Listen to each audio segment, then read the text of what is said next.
በውስጡ ቅናት ያለበት ሰው ሁሉ ጊዜ ያንተን ስኬት እንደ አደጋ ይመለከታል። እንደ ከባድ አደጋ ነው የሚመለከተው።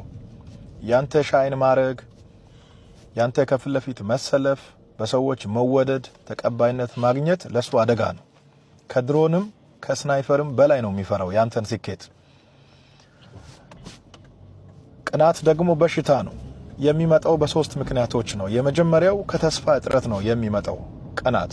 ሁለተኛው ከመንፈሳዊ እድገት እጥረት ይመጣል። ሶስተኛውና የመጨረሻው ከመንፈሳዊ ሐሳብ እጥረት ይመጣል።